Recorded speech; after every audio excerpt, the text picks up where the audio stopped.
Attempt numero 2. What's up, everybody? How's it going, lefties? It's your boy, Michael Harris, joined as always with Lincoln Cook. Welcome back to another episode of Left Hand Backhand. Lincoln, Let's go. How you doing?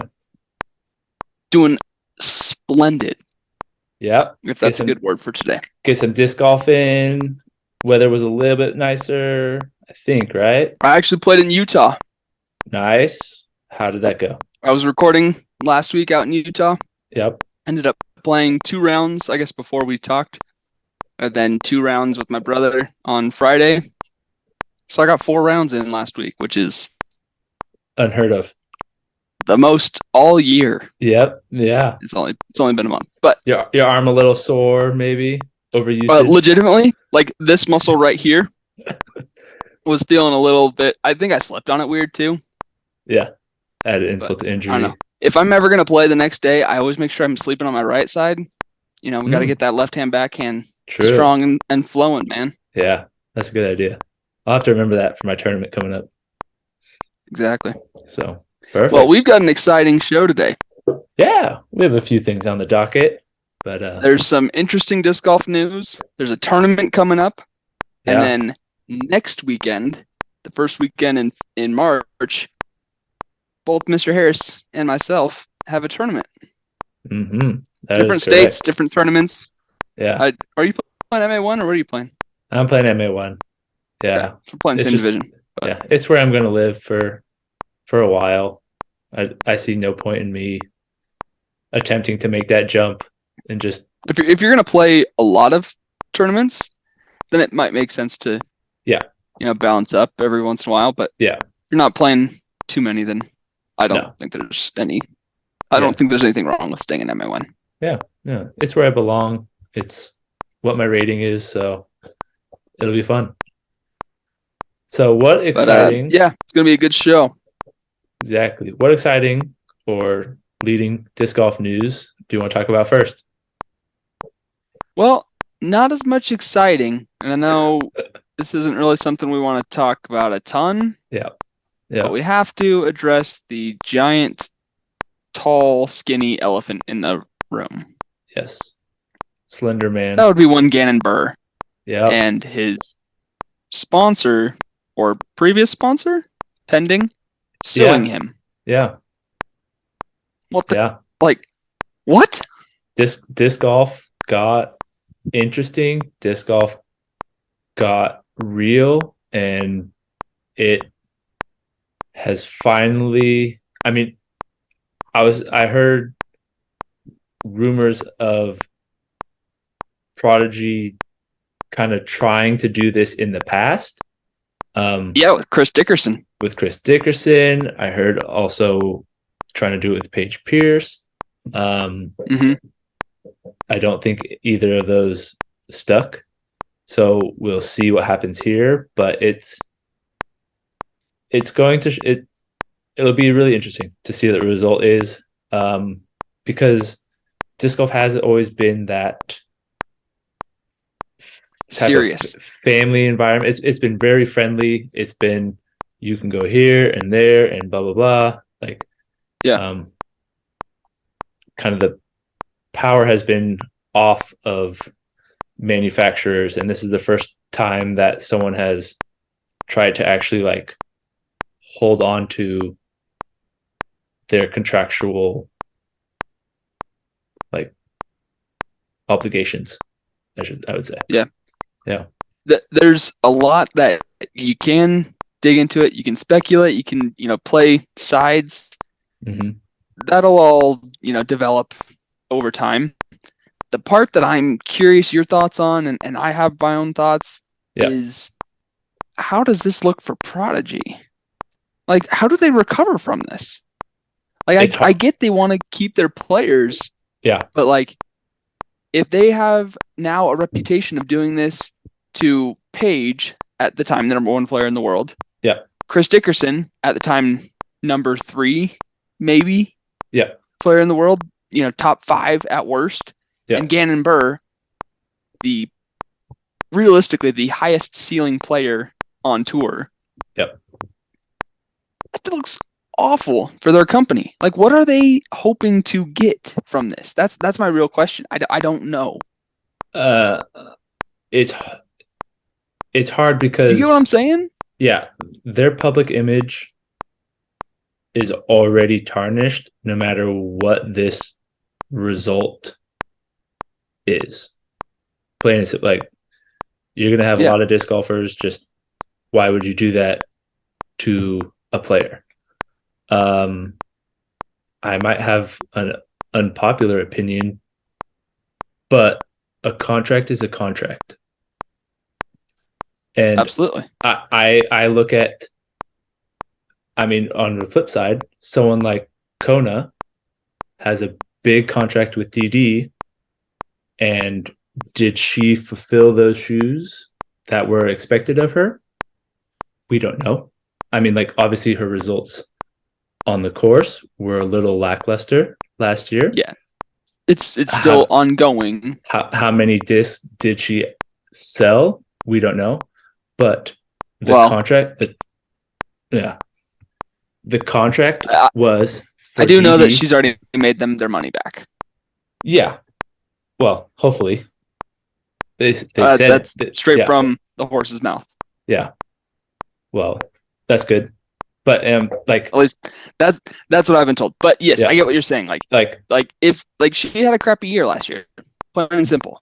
And the manufacturer is DD going to drop her because she had a crappy year? Exactly. Yeah. So I get it from the manufacturer side. You want to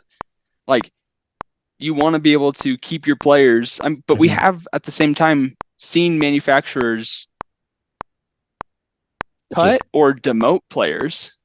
Yeah. Right? Yeah. Like Discraft, they dropped a few people so they could make room for AB this year. Yep.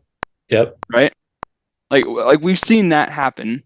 Yes. And that makes sense, right? Like all those things are done, but it's never like to the detriment of somebody's reputation potentially. Yeah. Whereas like Simon leaving, there's a buyout situation. Yeah. That's different than what we're dealing with. That's what I'm wondering is like whatever company I can assume gave Gannon an offer, did they not approach Prodigy and be like, hey, what is his, like, is there not a buyout clause or price, or like say Discraft want, like, is there just no way to buy him out of that contract or what? So it's hard. I wonder if it's just that like they don't have a price because they realize the ceiling on this kid and they don't want to lose him. Yeah. Like that's my first reaction. Yeah. Like the second reaction is they're not going to get him to stay back or to come back and be happy. No. By like holding a gun to his head. No.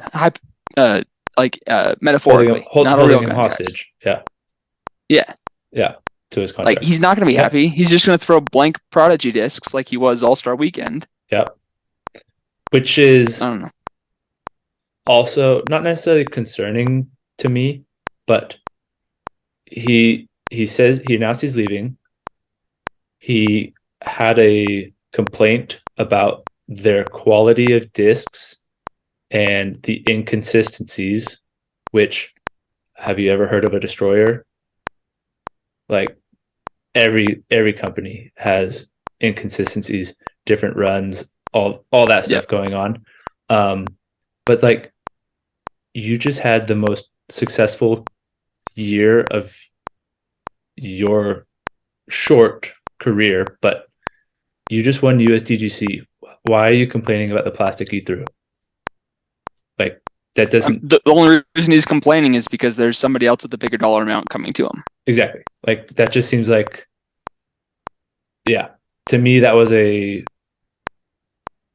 kind of a low below the belt shot, because every manufacturer has same things, and a lot of this information didn't come out until Prodigy sued him. Yeah. And so I feel like it's almost like now it's just like a toxic relationship. Like they're not making each other look good. No. Right? Gannon looks worse for this. Prodigy looks worse for this. Yeah. They're both still going to move plastic where, however this ends up in a year, 2 years, because we don't know how long the legal proceedings will take. And that's part of like the question mark. This is a huge storyline for the rest of the season now is what's going to happen with Gannon and Prodigy. Yeah. And then how is Alden Harris? How is Isaac Robinson? How are they going to feel about re-upping with Prodigy when their contracts are over? Yep. That's where it's like, I don't know, man. Yeah. Because they don't have anybody else. Gavin Babcock's gone. Yeah. Do they still have Heather Young on the FPO? Probably. Yeah. She's not even touring right now. Yeah. Yeah. So, yeah. She's not playing it's Vegas interesting. Challenge. So it's interesting. And we'll see, because there's always been those question marks and kind of like talk about Prodigy's plastics. I mean, I have 2 discs in my bag. I absolutely love them. I think they're getting better. They are pretty consistent. Oh, I mean, I don't know about consistencies, but it's like everything that I've touched that's come out recently has been good. It's felt good. So I'm slightly worried about their public perception in the disc golf community, because a lot of disc golfers will be on the side of Gannon. Yeah. So we'll see. Because realistically, the disc golf world relates and sides with players more so than manufacturers. Yeah. All right. Yeah. How many people left Discmania to go throw MVP just because of Simon? Yeah. Right. Yeah. So that's, again, another factor into this, but yeah, it's interesting. And so I just want to talk about like the Prodigy side of like how this all looks, not the details of he said, she said, who's right, who's wrong. Just this is ugly. Mm-hmm. Hey, if you throw Prodigy though, you're about to be able to get any disc you want, any runs you want, because everyone's gonna be dropping them. So that'll be So that leads to a question: do you buy, like, if you were buying stock, do you buy Prodigy right now, or do you wait for them to get even lower and then buy? You wait for lower. You're holding right now? Yeah, I'm holding right now. Because I do, like, if the court does side with Gannon, they're going to hit a very, very low bottom. They're already taking a hit now, but if they come out on top of this, like, people still might not like them, but they're not getting sliced off at the knees. But if they do, I think they'll bounce back, but it'll definitely be a while to build their public image back up in a strong light. For sure. Yeah. They still enough of that. Yeah, exactly. Because there's still a ton to come with that story. So I just wanted to talk about it since it's present on my mind. But yeah, for sure. Do you want to get started with my dealer's choice? Let's do it. Perfect. All right. We're going to share the screen right here. Because it's also related to the news. Yes. Because we got the Las Vegas Challenge. Yes, we do. Las Vegas Challenge. Conditions are looking rainy and windy. Oh, I didn't even think about that. So you can't pick Scott Withers because I already dropped the ball on that one. But we're just going to do a back and forth pick. We're going to go 6 MPO, 3 FPO, and just kind of do a overall placement. Average Is our 6th one our wild card?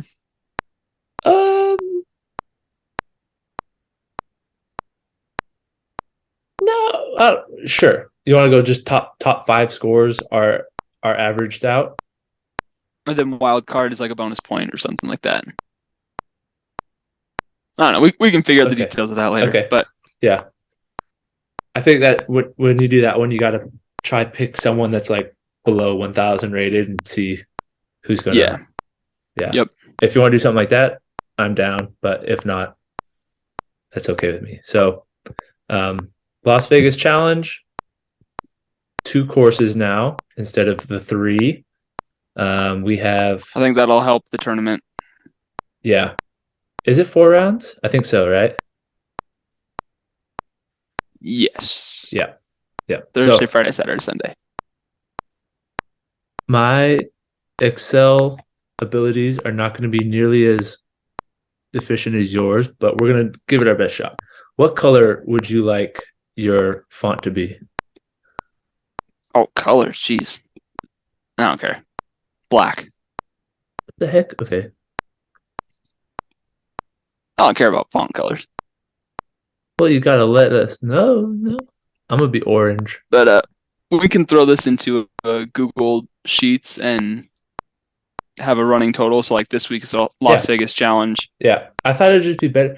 Yeah. We're either going to do something like this where you pick every week, or we could have picked a team of 15 players, whatever, however, and do like a running total who we thought were going to be most successful over the entire year. But I want to take our time, dive into each tournament individually as they happen, and kind of reward people for their current playing results as we go along. So yeah, I'm going to let you kick us off with who you want to. Who is your number one? So let's go MPO first and then FPO. So we're not going to like cross pick or do anything like that. Sure. Yeah. Well, I can tell you right now, the feature card and the second card are going to be hot. Yeah. So Eagle, Calvin, Simon, and Drew Gibson are the feature card. And the chase card, but it's not actually a chase card, is Paul, Gannon, Nate Sexton, and Garrett Gerthy. Okay. That's going to be electric. Those 2 cards. Those are going to be great. Yeah. And to start us out, I'm just such a big fan of him. I'm going with Calvin Heimberg. Okay. I think, where's his name? Heimburg. Oh, he's second. Yeah. Yeah, I think he is gonna do really well this year. He's consistently at the top. He's competing in a lot of events stateside this year. So if I were to pick a year-long points winner, I'm heavy into Calvin this year for sure. Same. So that's a good first pick. And then do you want to go 2 back-to-back for you? No, I don't need to do 2. We don't need a sneak draft with 2. We can go back and forth. So okay. You left him on there. He's the highest rated player in the world. And it's hard to pull against him. So I'm going Paul McBeth. I mean, nobody's going to blame you for that pick. No. I'm going to go Eagle next. Okay. Eagle Mahon. Vince McMahon. Even though he's not throwing forehands, he's just so dominant. I don't think you need to out there. Yeah, there's some holes that it'll help, but when the wind is his up, lefty backhand's good enough. Yes, he is definitely a lefty backhand member. He's part of the family. For sure. I'm gonna go with Simon Lizotte. I was interesting. Yeah, I was very impressed with his performance at the All-Star event. granted, it's an all-star event, and that's kind of his bread and butter, where he doesn't have the full stress of Pressure. an entire field there, and his job is just to do Simon lines and put on a show. Like that's what he does best. Like he is the ultimate showman. And I'm gonna copy the DGPT on their Instagram post when they said that, but that's where he excels. But he was throwing his discs well. He's learning them, and I think just windy conditions, rain, he's kind of worked through that all before, and you just got to have someone that's has a little bit extra power and confidence, and I think he has that now. I think he'll either be. I don't think he'll win, but I think he'll be either top 5 or like 20th place. Yeah. Because if he falls kind of out of contention, you probably won't care. Yeah. Which is why I wasn't keen to pick him so early. But yeah, that's fair. So for my third pick, I'm going to go with the winner from last year and go Drew Gibson. The course suits him well. He's had success there. So there's no bad reason to pick that one. I will go with someone who might have a little chip on their shoulder and is wanting to kind of stick it to everyone, his haters, if whoever they are, me included. But I'm gonna pick him because he's still throwing that terrible Prodigy plastic and putting with that terrible PA3s that he's leading the entire field with from Circle 2. So they're so bad. Okay, we got 2 more picks before our wild card. Yeah. I'm going to go with Anthony Barella. Okay. He is always an early season, mash the disc super far, backhand, forehand. Yep. And I think he's got a lot of confidence with his new Discraft deal. So yeah, that's a good one. That's what I'm going with. And you better not steal my last one. That's all I'm saying. I don't think I will. I don't know who it is, but I'm gonna go with a young gentleman to join his crush bro. Oh, I gotta change this to orange. He also had a very impressive All-Star break. So a little bit extra competition under his belt. I think he'll have hopefully a good year this year. So let's see if he starts out hot. Yeah. So I want to take Nate Sexton. However, I'm going to go with the left-hand forehand man himself, Chris Clemens. That's nice. He was one of the most consistent players all last year. Yeah. Rarely finished outside the top 10. Yeah. I'm of course a big fan, you know? I have an idea for our bonus picks, and I will let you. Do you want it to be? It has to be a lefty. There aren't enough lefties. There aren't enough. I know. Him and Austin I like the idea. It's him and Austin Turner. And I don't like Austin Turner. I'll take him. No offense, Austin Turner. I'll take him. Okay. I mean, there's that one guy, Nathan Quinn, but I'm thinking of Reed something. Okay. What's his name? I'm gonna look him up. All right, you do that, and you're gonna let me pick the top 4 highest rated players, and I'm about to. I don't know why I want to pick them, but I do. Not the top 4. I got 2 of the top 4. Yeah, you do. Oh, you picked Calvin. Why do you think I picked him? Yeah, I'm thinking Matty O. He was Mr. always knocking on the doorstep. So many lead cards last year. So many lead cards. Again, I don't think this course suits his strengths, but I think with the conditions as they are, having someone who is consistent and reliable like him. He's like better in the rain.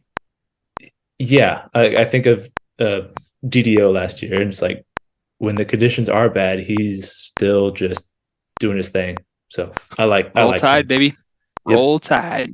Okay, for our bonus picks, do you want to go? It has to be under a certain rating, or just another sixth person first off the bench? Scott Withers is 1030. Oh no, I didn't even pick him. That's crazy.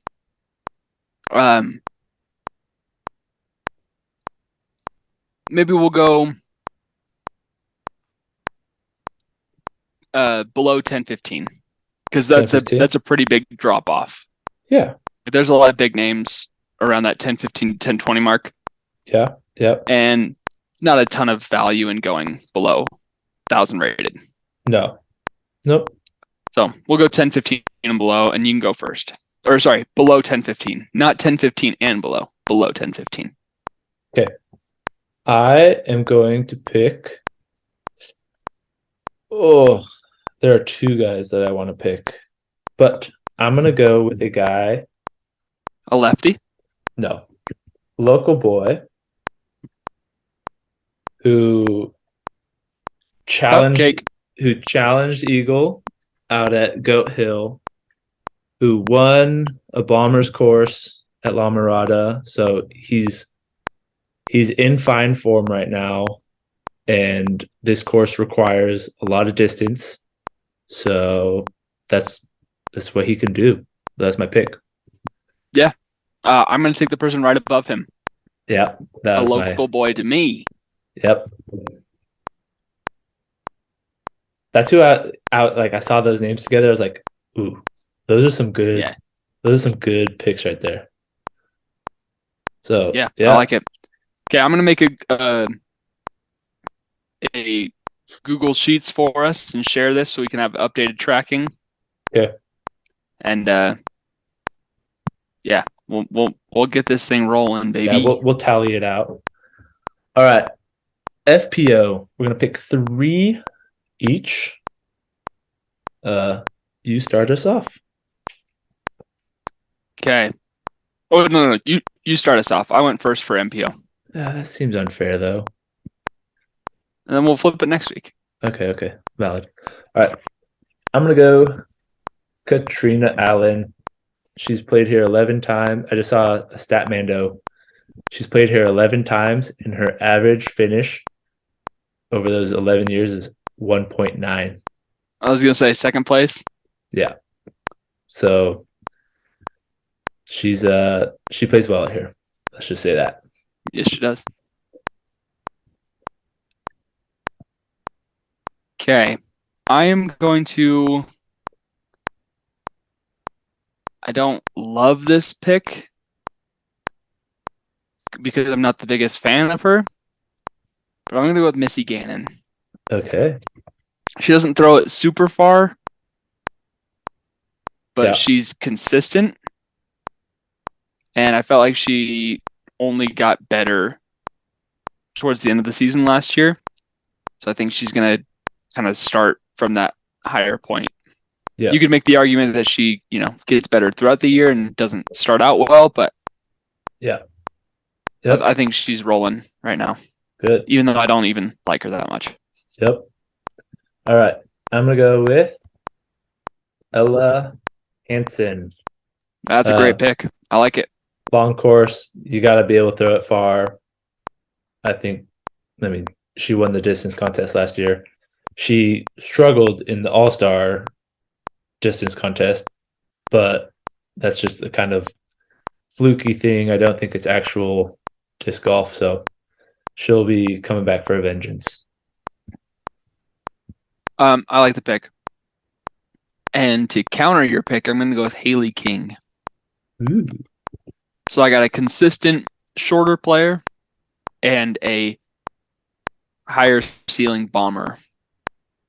I saw Haley King up there, and I was like, I just don't know what she's done. She hasn't. She was She won around. the Did you? USW DGC. Yeah, which was a shorter course last year, was it not? It was like that par 3 course. Yeah, it was a little bit shorter, Yeah, but like more technical. yeah. I feel like she's been kind of out of it for a while, but maybe she had a good off season. So we will I see. haven't heard anything about her. Yeah. And then I hope I didn't pick this one right out from under your feet. But Yeah. She's one of my faves. She's from where I currently live now. Really? Throws it a mile. Yeah. Shows she's from Grapevine. Oh, maybe that's just where she was born. She changed it. Yeah. But Nice. yep. I think she'll do well. Okay. Well, I don't love my options here. I mean, Own is up there. That's the freebie. Yeah. Evelina is rated 970 and she can't make a 20-foot putt. Sounds like me. Imagine if she was even just 50%. Yeah. She'd be almost 1,000 rated. Yeah. Yeah. Maybe not that high, but still. But instead, I don't know what I want to do. I feel like I don't know. I'll tell you what you should pick after you don't pick her, but I really want to take Maria Oliva because I think she'll have a great year this year. However, this is not the course for her. This is not I'm not going to take her yet until she kind of like shows up a little bit. So I'm just going to go with Own. Good. Okay. I don't have to tell you that you should have picked her. Yeah, it's the correct pick. Yeah. There's no way she's finishing below all 6 of the other picks that we had. Right. Or at least she's not finishing worse than 6 out of those picks that we just had. True. Like, yeah, she's a stud for sure. So, all right, those are our picks. We will tally them up. I'm taking a screenshot and I'll make a nice file for you. Perfect. And then we'll have a running total. It'll look good. Good. I'm excited. Don't worry about it. All right. Now to the meat and potatoes of our podcast. We get to go through your bag. And tell the audience of 10 why we're going through my bag. We are going through your bag because in just about 2 weeks' time, you have a tournament coming up. So we get to talk about what your tournament bag looks like, what's in there, maybe some discs that got kicked out, some discs that you added specifically for this course, for extra conditions, all that jazz. So. And we're going to do this for you next week in preparation for your tournament. Yep. So we figured instead of doing 1 week where we spend like an hour going through both of our bags, we'll break it out into 2 different weeks. Yeah. It's more fun for us that way. So, because we like talking about our discs. That's for sure. We do indeed. And what's that red one on the bottom? Which one? This one? That burst one. It's a burst Enigma. It looks like that trespass you gave me. Yeah, it does. It probably flies pretty similar. Yeah. Okay. You want to start from the top or the bottom? Do you want to lead? Do you want me to ask? I don't know. You lead. You just take it away. You US questions. We're gonna go through this. Yeah. I'm playing a course that is longer. Adams Hollow. Hollow. Yeah. Yeah, I would say it's longer. It's not a long course. No. But like Yeah. you need a good amount of drivers Yeah.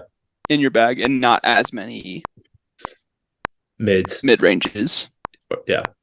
Yeah. Yeah. For sure. You still, For of sure. course, always need your putters, Yes. which I got my two purple links. That'll Nice. be my consistence this year. I'll still putt with a soft one because it's not going to be super warm, and I'll throw Yep. this hard one. Okay. Perfect. I got this backup hard one to just throw. However, I probably won't bag it in the tournament just Okay. to avoid multiple shots. Like overthinking shots Yeah. and switching discs or whatever. I just want to pick the disc and throw it. So those are my straight discs or straight putters. Then I have my straight to understable inner core. Yes. And not that this thing's understable, but that it holds the ante. Yeah. That's And how it doesn't. that's how I like using it, as like if I need to throw an Anheuser shot for 100 feet to 200, like I can get that disc to do it, which is why I have the confidence in it, as opposed to a flippy disc that could turn into a roller type of thing. Yeah. Yeah. I like, and are you going to throw it on every hole? No. Are you going to throw it on every approach shot? No. But you need to have something that is understable that you can get to work to our left. It's also a really good disc for like, I have to throw a standstill and I don't have the ability to put a ton of power behind it. And I just need that like extra or easy glide, the easy distance. It's, shout out to Jesse. Yeah. Not a lefty, but he's an honorary left-hand backhand member. For sure. So that's my throwing putters. Approach discs, I've got my zones. Got the McBeast 6-time zone. I've got my soft zone, which I'm not sure if I'm going to replace this with the Jawbreaker zone because I've just been trying to beat this in. But it's very straight, just super straight forehands. Yeah. Throw it with the little hyzer and it flips up to straight and goes pretty much dead straight. Yep. But so does the Jawbreaker. So it's just dependent on the weather. Yeah. Either one you could throw in. Yep. I will not have the Suspect in my bag. How have you been liking that? Have you thrown it much? I really haven't thrown it as much as I would like to or would have liked to so far. Yeah. I didn't take it with me to Utah, so that was part of it. I took my zone to Utah, my 6-time zone. Is that in the Lucid plastic? Fusion. Okay, Fusion. Yeah. So this thing's amazing. I'll probably mess around with it more this year. But when it comes to tournament play, you got to throw what you know. Yep. So I might even grab old Bluey up here. Actually, I'm just going to do it. I'm going to do it right now. Okay. I got. So you just have those two zones? Got this zone. Oh, yep. Okay. There it is. This one is just my straight zone, and it gets a little fade. It is just, it's so beat into perfection, and it doesn't even look like it's definitely seen better days. Yeah. Like it doesn't look like it's like beat to crap. It's just loved. It's loved. It is. Yeah. It is. That's why I was on the wall, because like I didn't want to lose it. Yeah. But yeah, it's just a stock ESP zone, and it's like one of my most treasured discs. It doesn't make sense. Yeah. So I'll probably have 3 zones in the bag. And I have a question for you later that we'll talk through. Perfect. And then I've got 2 Origins, brand new Lux Origin, the dope stamp. Okay. And then a Midnight Prowl. Midnight Prowl is definitely flippier. Okay, I was going to ask, is it only flippier because you've had it longer or because of the plastic? I think both. Yeah. Like this one, I'll throw on a severe hyzer and it'll flip up to flat, or I can throw it on a little hyzer and it'll flip up and turn, or I can throw it flat and it'll just turn. Yeah. Even up here at elevation.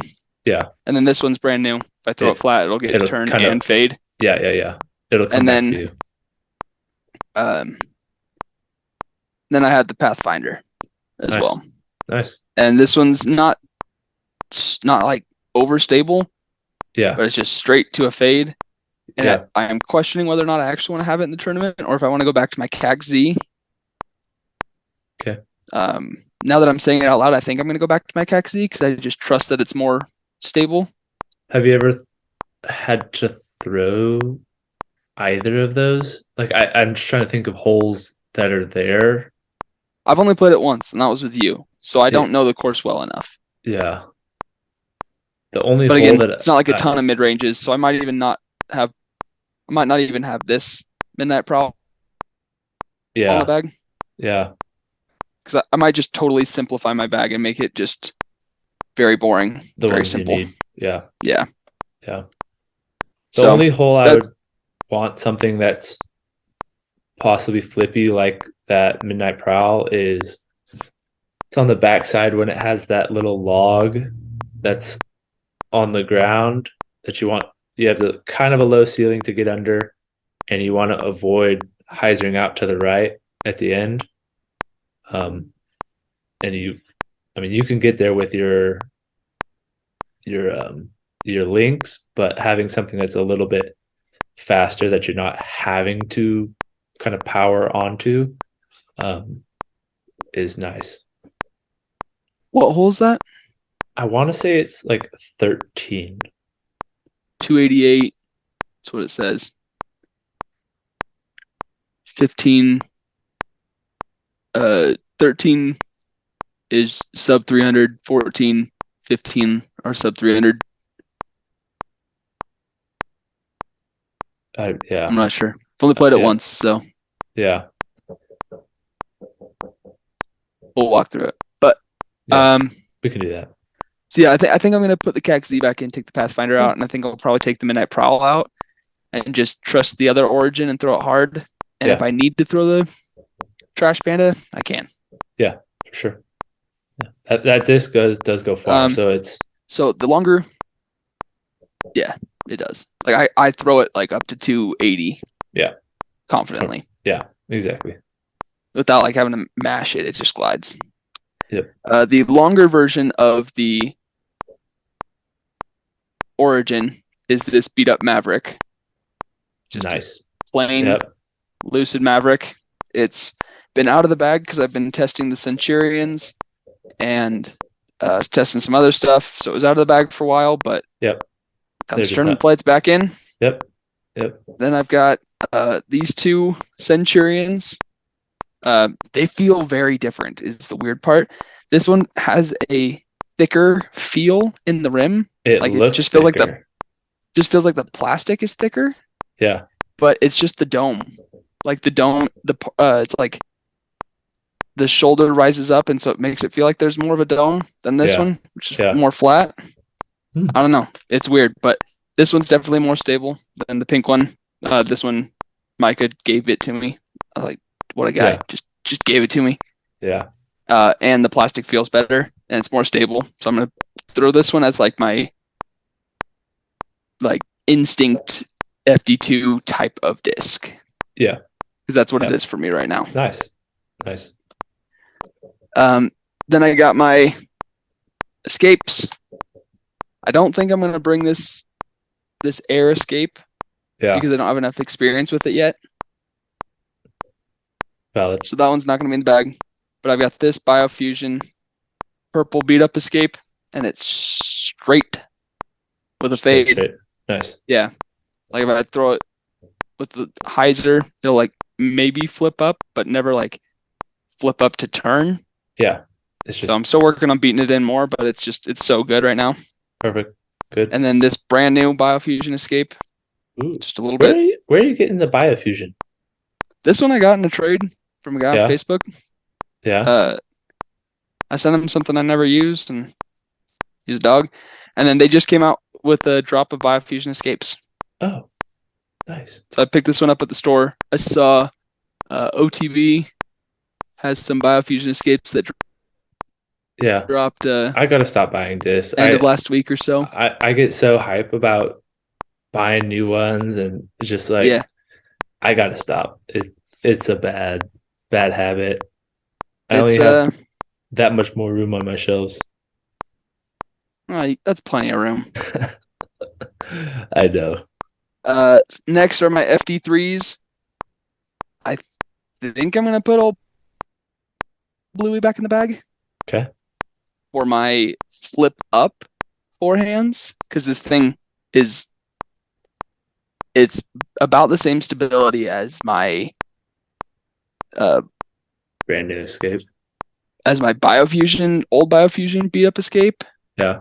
For my forehands, that is. Okay, yeah. So I'll throw it on a hyzer and it'll flip up and then go straight. But if I throw it flat, it's going to turn the whole way.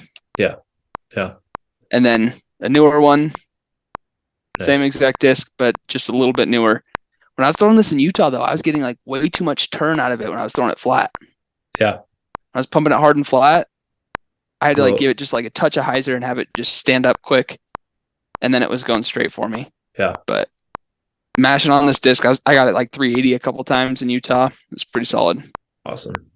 Yeah. And then beefy Metal Flake, new C-Line FD3. Yeah. So I think between my escapes and my FD3s, I'll probably be able to get to the majority of the holes. I don't know. What do you think? Well, it depends on the pin locations. Have they sent it out yet or no? Not yet.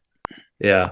Sometimes you can have them super far away, so they are a little bit harder to attack, but then a lot of times they're in just pretty at 340 to 390 foot distance. So it's like you can get close enough with a lot of the discs, but sometimes it's a little bit more difficult. You throw your FD3s backhand, right, or no? Only if I need like a spike hyzer. Okay.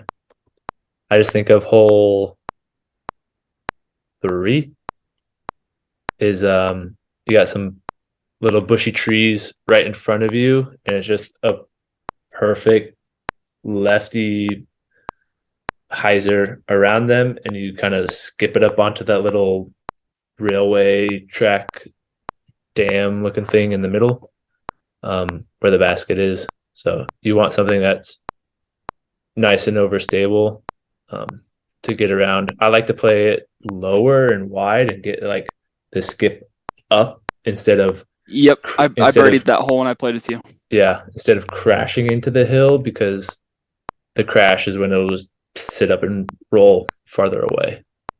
Yeah. Yeah. They did post the layout. Okay. And I'm just going to share my screen so you can see it. Yeah, let's do it. And I'll tell you what hole that you need that other one for. Yeah, I remember what you're talking about. I think I did throw my FD3 last time. On 3? Big wide hyzer. Yeah. Yeah. Yeah. 4. But if I really wanted to, I could throw my CAC-Z flat and wide. Yeah, you need the disc to move a lot to the right. So I think disking up in speed and letting it like for sure skip up there. Yeah, I might even just go escape and just big hyzer. Yeah. To get all the way over there. Yeah, and then forehand on number 4, you'll set up perfectly for that. Number 5. I birdied that one with that you. That one's deep. That was really deep one that I remember that one. That was pretty sweet. Yeah. I think your swords will be a perfect flight for that, kind of just like turning in and then fading right back out into the basket. 245 short, number 6. That's just a left forehand all day long. The long position is going to be on that number 7 is on that like yep, we played that location, built up peninsula, so you just want to push it as far into there as possible. 287 is a temporary one. So hole number 4 I don't recognize. We played the shorter location for that one, and 5 we played the shorter location for that one. Yeah. 4, 6 we played the long one, and it's in the short one here. So like 4, 5, and 6 I haven't played yet, but this one will be easy. 7 we played I don't know 8 what we played in that location, and 9 we played in that location. what's 9 is the one A. along the water, right? 8 and 9 both are. That's why I How don't about my bogeyed? Because what is it, what is this A basket? That's throwing me I off. don't know. I don't know. This is a 20-hole layout, though. I know, I'm seeing that. That's crazy. Yeah. 10 is a nice your We played the sword. short. Yeah, we played the short right, but it's just pushed back Mm-hmm. through the trees. 11, you can just attack it with your forehand all day long. 12 is forehand or backhand. 13 is going to be your We played this it in is the long, and I birdied it. yeah, you're probably going to do a kind of flex shot with one of your FD3s would be my like because the whole kind of you're looking at it and you have a bush on your early right, so you want to swing it around there, but then you don't want to go straight backhand because you'll hit the trees on the left side. That's A. No, that's fine. I think you'll do forehand, but the 185 hole Yeah. that's the one that you'll throw the Inner core, probably. inner core probably. So you don't even need that origin. 16. We Short. played it in the long. Yeah, that's just a forehand approach. Oh, 17 is short. That sucks. We played it. We both birdied it in the short last time. Oh wait, hold on. I'm getting backtracked. I think 2 because 18 is that one. 17 is you threw your link on that one. 16. So the whole 14 is the one that has the low ceiling.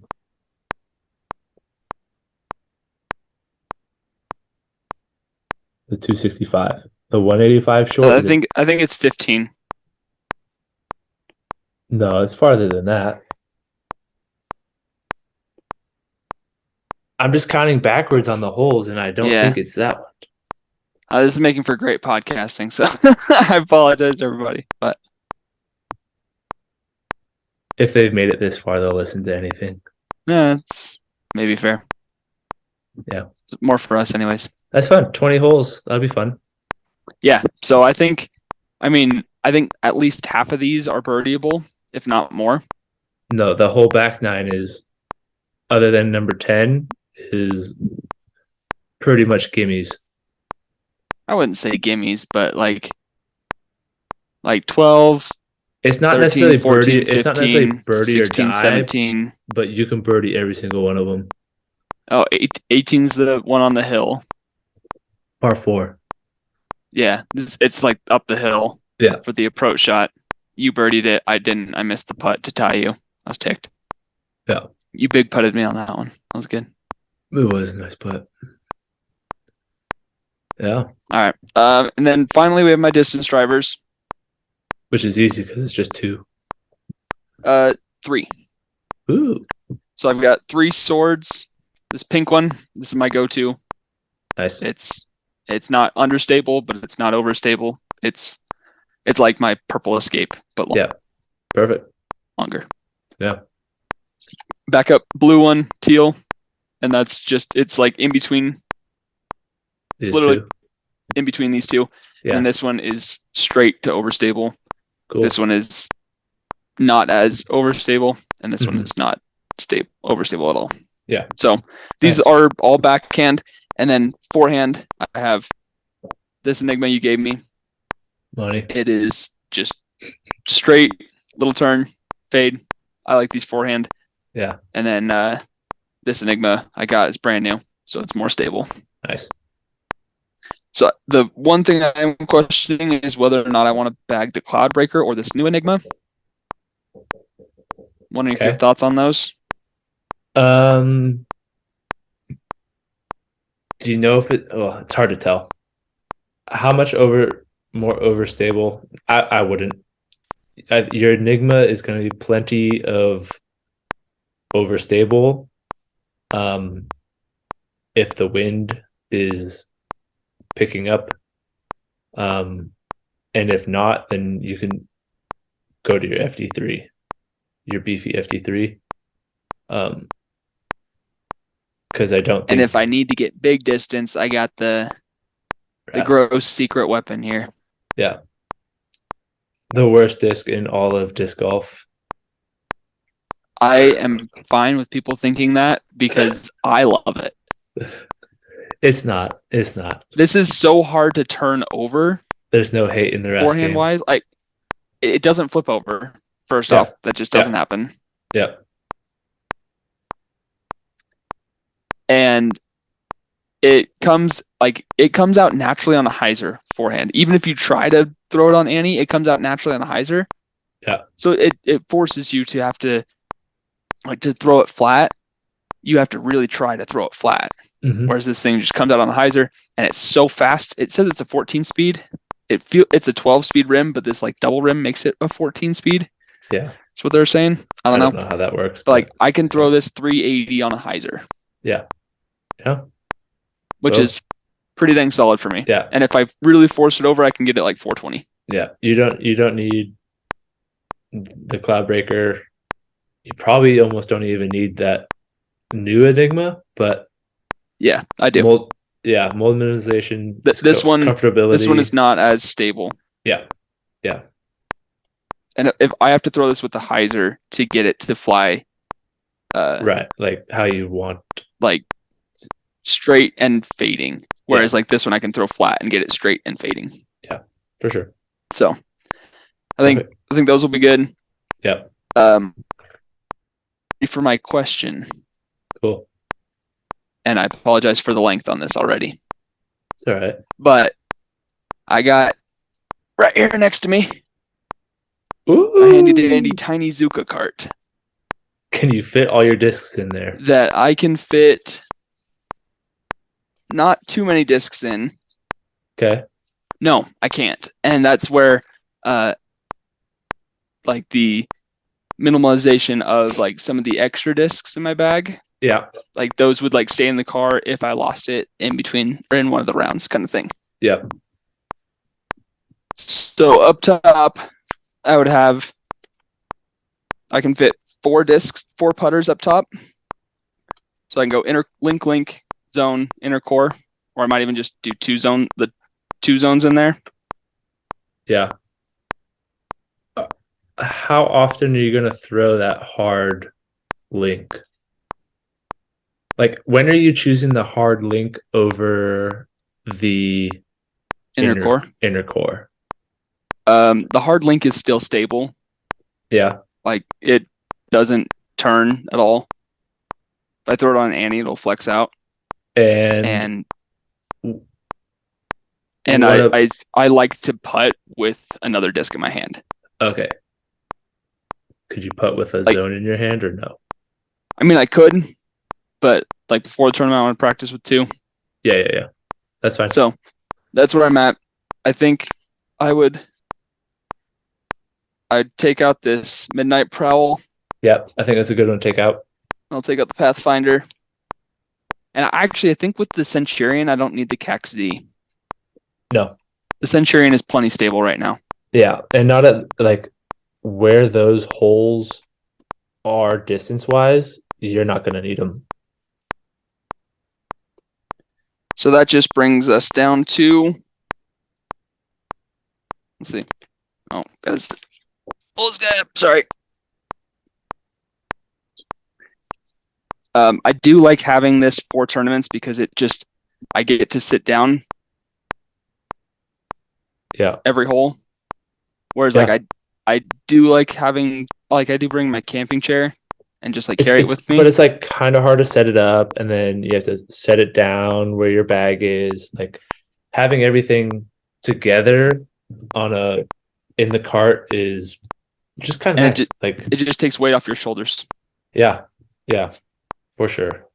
So, okay, so I got Maverick. I don't know if I'll need the Maverick at Adams Hollow necessarily.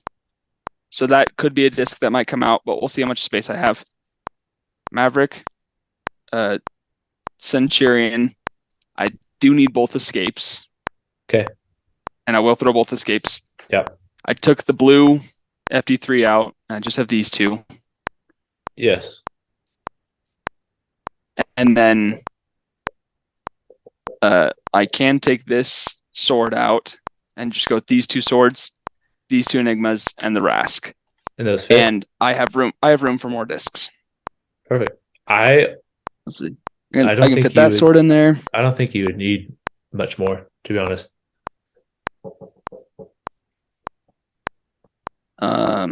Let's see.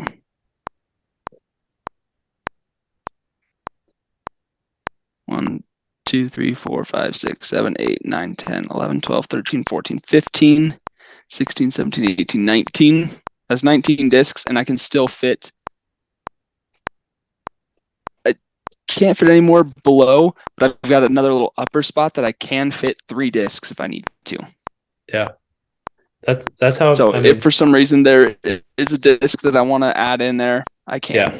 Yeah. Perfect. But yeah, I think all I took out was the Midnight Prowl, Cloudbreaker, extra escape, extra Centurion. So I only took out like duplicates of in a practice round that I like to throw the multiple shots on. Exactly. And the reason I carry a bag instead of the cart all the time is because I normally have a child with me. Yeah. And also you want to I like the space to throw the extra practice. You want to throw. Can you throw the same shot twice? Can you replicate it? Oh, I kind of pulled it this way. Can I how does it look when I hit it with a little bit more angle type of thing? So yeah, that's why you have the big bags to carry things around. But when it comes to tournament time, you only get to throw one disc and you get your one putt type of thing. So yeah, you don't need extras for sure. Okay, so final bag right now. Two links, 2 zones, inner core, 1 origin, 1 pathfinder, Maverick, Centurion, 2 escapes, 2 FD3s, 3 swords, 2 enigmas, and 1 Rask. Perfect. I could even take a couple of these discs out, but I have the space for it, and they all fit perfectly right now. Yeah. If you have space, you might as well bring stuff that you're confident in. Yeah, because I don't even know if I'll need the Maverick for this tournament. Probably not, but if there's a tailwind, yeah, like I need something that's understable enough to be able to throw that. Yeah, for sure. Awesome. Okay, that was long. I apologize, but that's why we're splitting it up and we're not talking about mine right now too. Exactly. Do you have a 2-minute drill or no? No. Okay. It was just the same as last week. Yeah. Getting that plant foot square as much as possible. Yeah. And then pivoting on the heel and then finishing on the toe. Yeah. How's that been for you? It has been really good.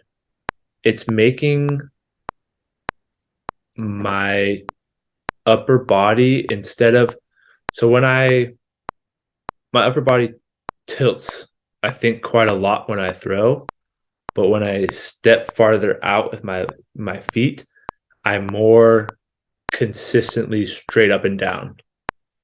So I'm not able to be leaning forward or leaning back. So I don't get. It keeps you square in your upper body, even though you're stepping further, which is weird, but it does. Yeah. Yeah. So it's making my disc come out more like consistently on the same height, as opposed to some that go a little bit sky high and some that kind of just like low worm burners. So I don't get over the disc and I don't get kind of like behind it ever. So it's been fun, for sure. Are you a natural hyzer thrower? Slight. I think I'm slight. I'm not quite like I'm not pulling over and releasing it flat or anhyzer. Like I definitely have to lean back and do that when I want to do it. But I'm also not like Hunter Thomas where I'm pulling it like below my across my belly button hyzer angle. I like a lot of like as close to flat but at a hyzer release as possible. Yeah, same. Yeah. I try to throw flat, and in all the videos where I think I'm throwing flat, it comes out with a little bit of hyzer. Yeah. Yep. So it's not a ton, but it works. Yeah. And it's been fun. Yeah. And also I, knock on wood, learned how to putt.